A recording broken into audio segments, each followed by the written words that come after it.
3 ሚሊዮን ብር ቅናሽ የተደረገ አፓርትመንት መልኩት። ይሄ በኢትዮጵያ የሪል ስቴት ታሪክ የመጀመሪያው ነው ማለት ነው። እዚህ ላይ ከባለ 1 እስከ ባለ 4 መኝታ አፓርትመንቶች ይገኛሉ። በመሃል ከተማ በሊሴ በቅርብ ርቀት ወይም በሸራተን በቅርብ ርቀት ወይም አሊያም በፍሬንች ፓርክ አጠገብ ላይ 3 ሚሊዮን የገና ዲስካውንት የተደረገ አፓርትመንት። ሰላም እንዴት ቆያችሁ? ዛሬ እንግዲህ አስደሳች ዜና ይዘን መተናል ማለት ነው። እና ባለም ምክንያት በማድረግ ትልቅ ዲስካውንት አዘጋጅቷል ማለት ነው።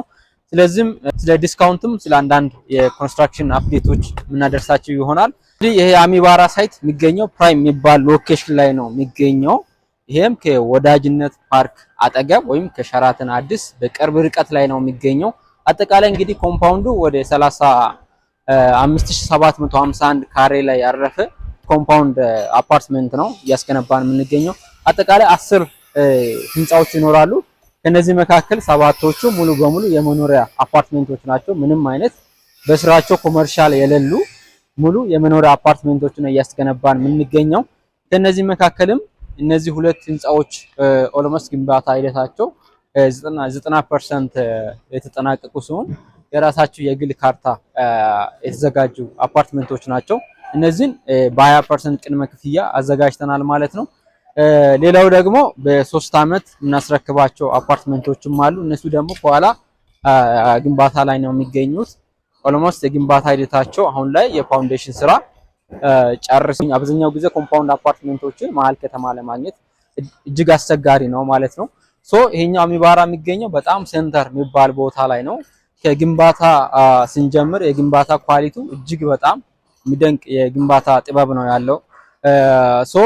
አሁን ላይ እነዚህ አፓርትመንቶች ሲገነቡ ከቤዝመንት ጀምሮ ወተርፕሩፍ ተደርገው የተሰሩ ናቸው። ይሄም እርጥበት እንዳይገባ ወተርፕሩፍ የተደረጉ አፓርትመንቶች ናቸው።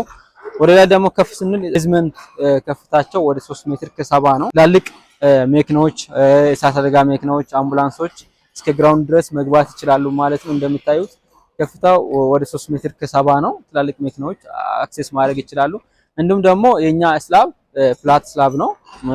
ፍላት ስላብ ማለት ምንም አይነት ቤት ውስጥ የሚገባ ምንም አይነት ኮለንና ቢም አይኖርም ማለት ነው። ሙሉ በሙሉ ወጥ የሆነ ቤት ነው። ስፓን ልንጋዛቸው በጣም ረጃጅም የሆኑ ቤቶች ናቸው። ይሄም ፓርቲሽን ስናደርግ ኢንቴሪየር ሲሰራ በጣም ምቹ ያደርጋል።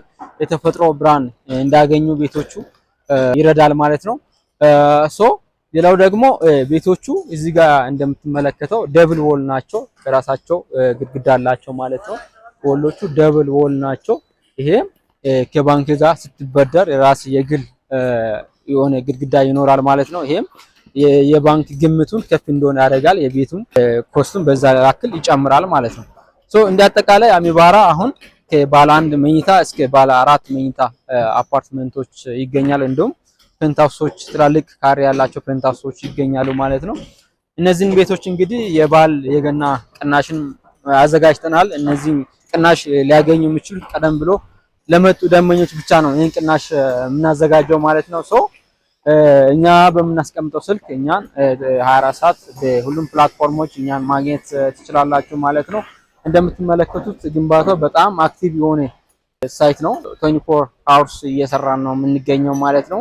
እነዚህን እንግዲህ በዚህ አመት ዳሎና አብዴራ የሚባሉ 2 ብሎኮች አሉ።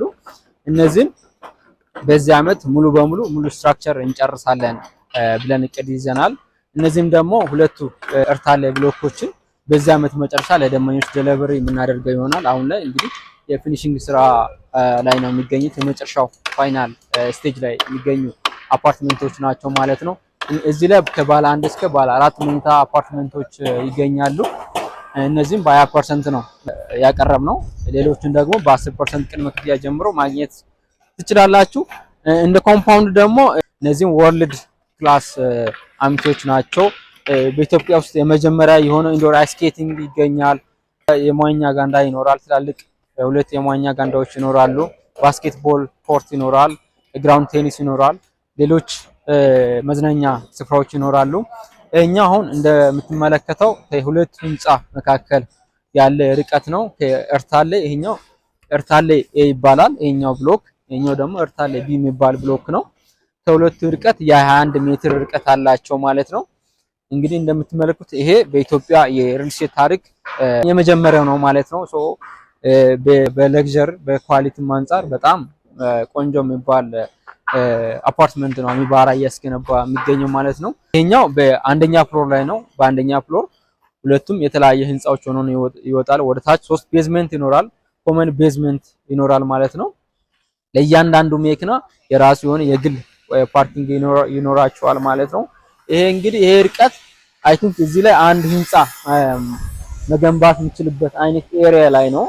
እንግዲህ ይሄ ባዶ ስፔስ ከቴራሱ በተጨማሪ እዚህ ጋር ጥሩ ታይም ከፋሚሊ ጋር የምታሳልፉበት ኤሪያ ይሆናል ማለት ነው። ሌሎችም ብሎኮች ይሄ ነገር በዚሁ ዲዛይን፣ በዚህ ኳሊቲ፣ በዚህ ስታንዳርድ ማለት ነው ሌሎችም ብሎኮች የምንሰራው ማለት ነው። አሁን ከነዚህ ከሁለት ህንጻዎች መካከል ወይም ከነዚህና ከኋላ በኩል ያሉ ህንጻዎች መካከል አሁንም የ21 ሜትር ርቀት አላቸው ማለት ነው። ለመንቀሳቀስ ግሪን ኤሪያዎች ይኖራሉ ኮምፓውንድ ውስጥ እና ሁለት ሜን ኢንትራንስ ይኖራል። እንደ ኮምፓውንዱ አጠቃላይ ሁለት ሜን ኢንትራንስ ይኖራል። አንደኛው በዚህኛው በኩል በፖስታ ቤት ወይም በፍሬንድሽ ፓርክ በኩል የሚያስገባው ይኖራል። ሁለተኛው ደግሞ በሊሴ በኩል ይሆናል ማለት ነው። ሰው ሁለት መግቢያና መውጫ በር ይኖራል ማለት ነው። አጠቃላይ ይሄኛው ሎኬሽን ደግሞ በጣም ምርጥ የሚባል ወይም መሀል ከተማ በሚባል ሎኬሽን ላይ የተገነባ ነው። በቅርበት የምናገኛቸው ትላልቅ ተቋማቶች አሉ። እንደ ትምህርት ቤት ብናይ ሊሴ ገብረ ማርያም ትምህርት ቤት እዚሁ በቅርብ ርቀት ላይ ነው የሚገኘው ማለት ነው። እዚህ ነዋሪ የሆኑ ሰዎች በቀላሉ ልጆቻቸውን በዚህ በኢንተርናሽናል በሊሴ ትምህርት ቤት በቅርብ ርቀት መማር ይችላሉ ማለት ነው። ሌላው ደግሞ ፍሬንድሽ ፓርክ ይገኛል በዎኪንግ ዲስታንስ። ወንዝ ዳር ፕሮጀክት ኦልሞስት የኛ ሳይት ፊት ለፊት ላይ ነው የሚገኘው። እሱም ወክ ለማድረግ ኢንጆይ ለማድረግ ከፋሚሊ ጋር ጥሩ ታይም ለማሳለፍ በጣም ቆንጆ የሚባል ኤሪያ ላይ ነው የተገነባው። ከመንገድ አንጻር በሁሉም በ360 ዲግሪ ሁሉም መንገድ አለው ማለት ነው። በዙሪያ ሙሉ በሙሉ መንገድ ነው። ምንም አይነት እኛን የሚጋርር ነገር አይኖርም ማለት ነው። ሶ ዙሪያ ሙሉ መንገድ ነው። አንደኛው መንገድ በፖስታ ቤት የሚያስገባ መንገድ ይኖራል። ሌላው ደግሞ በአምባሳደር ወይም በሸራተን በኩል አድርጎ ወደ ፒያሳ የሚያወጣ መንገድ ይኖራል። በጀርባችን ደግሞ በኢኖቬሽን ሚኒስቴር ወይም በሊሴ ትምህርት ቤት በጀርባችን ይገኛል። በዛም በሁለቱ መካከል መንገድ ይኖራል ማለት ነው። እንዳጠቃላይ ኮምፓውንድ እንግዲህ በጣም ፕራይም የሚባል ሎኬሽን ላይ ነው የሚገኘው። እንግዲህ ቤት ሲገዛ አንደኛ ወይ ለመኖሪያ ነው ወይ ለኢንቨስትመንት ነው። ለመኖሪያ ከሆነ መኖሪያ በጣም ምቹ የሆነ ኤሪያ ላይ ነው የሚገኘው። ለኢንቨስትመንት ደግሞ ብታስቡበት በጣም አዋጭ የሆነ የኢንቨስትመንት ኤሪያ ነው ማለት ነው። ሰው ለሁለቱም አማራጭ በጣም አዋጭ የሆነ ኮምፓውንድ አፓርትመንት ነው መሀል ከተማ ላይ እያስገነባን የምንገኘው ማለት ነው። ሰው እነዚህንና የባል ቅናሾችን ለማግኘት በስር በምናስቀምጠው ስልክ እኛን ኮንታክት ማድረግ ትችላላችሁ። እናመሰግናለን አብራችሁ ስለነበራችሁ። ይህን ፔጅ ላይክ፣ ሰብስክራይብ ማድረግ እንዳይረሳ። አብራችሁ ስለሆናችሁ እናመሰግናለን።